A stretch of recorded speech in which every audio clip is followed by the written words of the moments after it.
வக்ஃபு வாரிய திருத்தச் சட்ட மசோதாவை பரிசீலிப்பதற்காக 31 எம்பிக்கள் அடங்கிய நாடாளுமன்ற கூட்டுக்குழுவை நாடாளுமன்ற விவகாரத்துறை அமைத்துள்ளது.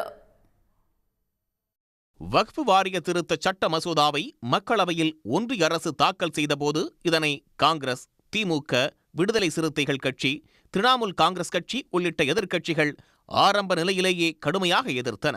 இந்த மசோதாவை திரும்ப பெற வேண்டும் அல்லது நாடாளுமன்ற கூட்டுக்குழுவின் பரிசீலனைக்கு அனுப்ப வேண்டும் என்று எதிர்க்கட்சி எம்பிக்கள் ஒருமித்த குரலில் கோரிக்கை வைத்தனர். இதனை ஏற்றுக்கொண்ட நாடாளுமன்ற விவகாரத்துறை அமைச்சர் கிரண் ரிஜிஜு 2 அவைகளிலும் சேர்த்து 31 எம்பிக்கள் அடங்கிய நாடாளுமன்ற கூட்டுக்குழுவை அமைத்துள்ளார். இதன்படி பாஜக மக்களவை எம்பிக்களான நிஷிகாந்த் துபே, தேஜஸ்வி சூர்யா, அபிஜித் கங்கோபாத்யாய் உள்ளிட்டோர் இடம்பெற்றுள்ளனர். காங்கிரஸ் எம்பிக்களான கௌரவ் கோகோய், இம்ரான் மசூத், முகமது ஜவேத், திமுக எம்பி ஆர் ராசா, ஏஐஎம்ஐஎம் எம்பி ஓவைசி என மொத்தம் 21 மக்களவை எம்பிக்கள் இடம்பெற்றுள்ளனர். மாநிலங்களவை எம்பிக்களான திமுகவைச் சேர்ந்த எம் அப்துல்லா, ஆம் ஆத்மி எம்பி சஞ்சய் சிங் உள்ளிட்ட 10 எம்பிக்கள் இடம்பெற்றுள்ளனர்.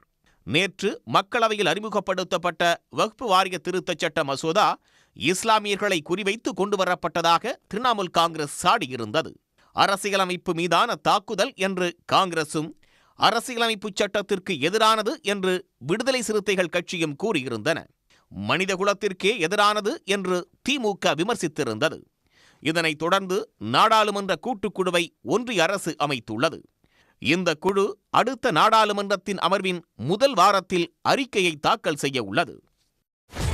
சன் நியூஸ் வாட்ஸ்அப் சேனலை ஃபாலோ செய்யுங்கள். QR கோடை ஸ்கேன் செய்து சன் நியூஸோடு இணைந்திருங்கள்.